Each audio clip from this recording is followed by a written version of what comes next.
Tem casos aqui que marcam a gente, que a gente não esquece, que a gente fica em cima, e o caso do Ferro Velho é um desses. Os garotos seguem desaparecidos. E agora a justiça fez o quê, Pauliane Araújo, com Marcelo, o dono do Ferro Velho e um dos principais suspeitos de participação nesse crime? Conta aí pra gente. Pedro, a justiça decretou a liberdade provisória sem sequer prendê-lo antes, né? Vamos esclarecer aqui os casos. Pode ser um caos também, né? Eu estava aqui olhando as informações para a gente trazer direitinho o que a justiça decidiu, para que as pessoas reflitam em casa sobre a gravidade ou não, a depender do que elas pensam, das decisões sobre casos como esse, tá? Vamos lembrar que em novembro do ano passado, 2 trabalhadores diários, né, que recebiam diárias de um ferro velho, desapareceram. As testemunhas a família procurou a imprensa, as testemunhas deram entrevista para a imprensa, todos falaram que eles foram assassinados a tiro. Foram encontrados vestígios de sangue no ferro velho, no carro do Marcelo, que é o dono desse ferro velho. Houve toda uma situação que levou a Polícia Civil a pedir a prisão preventiva de Marcelo. O nome todo de Marcelo, eu vou dizer agora aqui para vocês, Marcelo Batista da Silva.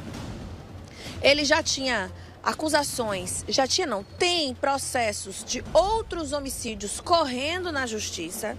Ele tem processos trabalhistas de analogia à escravidão, ele tem acusações, né, de maus tratos, de tortura. Tem vídeo dele contando como ele mandou bater em uma pessoa. E ainda assim, depois que a polícia pediu a prisão preventiva dele, ele passou dezembro, janeiro, fevereiro, ou seja, 3 meses foragido, porque estava com a prisão decretada e não aparecia, não compareceu para se entregar, ninguém encontrou ele. A justiça decidiu pela liberdade provisória. Ele teve a prisão preventiva, ele era foragido e ele conseguiu a liberdade provisória. Aí a prerrogativa, agora eu vou ler para vocês aqui. Aí qual é a prerrogativa que o juiz Vilebaldo José de Freitas Pereira deu para que ele fique em liberdade provisória? A seguinte, que todo mês ele tem que ir à justiça no último dia do mês, ou seja, agora, no último dia, 31 de março, ele tem que se apresentar à justiça. 30 de abril, ele vai ter que se apresentar à justiça, até que ele seja julgado. Todo final de mês ele tem que se apresentar à justiça. Ele tem que manter o endereço atualizado, não pode se ausentar da cidade. A cidade é Salvador, tá? Sem uma prévia autorização judicial. Ele tem que ir na sessão do julgamento do júri, quando começar a fase processual de julgamentos. Ele tem que manter recolhimento domiciliar noturno, ou seja, de noite não pode sair de casa. E não pode ter contato com nenhuma testemunha do processo. Não pode frequentar bares.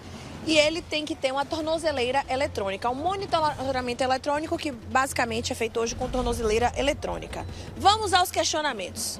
Marcelo estava foragido há 3 meses e disseram que ele estava fora do país. Cogitaram vários países da América do Sul para ele estar. Bom, se ele está fora do país, se ele estava foragido esse tempo todo, como é possível monitorar o endereço dele? Então ele já voltou para Salvador, ele já está em Salvador. Aí depois dessa prisão ser revogada, ele volta para casa em Salvador e fica aqui como um cidadão que comparece à justiça, que vai e presta todos os esclarecimentos. E antes, onde ele estava? Como ele estava? Por que eu estou fazendo esses questionamentos? Para as pessoas refletirem o jogo possível dentro das brechas da lei. Ele era foragido. Enquanto ele estava foragido, um advogado muito bem renomado, muito caro inclusive, foi contratado com sua equipe para defendê-lo. O advogado conseguiu, com o direito que se tem, né, de recorrer à justiça, recorrer na justiça e receber a liberdade provisória para Marcelo. Aí depois da liberdade provisória, para que essa liberdade não seja revogada, ele irá cumprir tudo o que foi dito, ele irá se apresentar todo mês à justiça, ele irá manter-se em uma casa, em uma residência fixa, atualizada em Salvador. E antes, ele estava onde?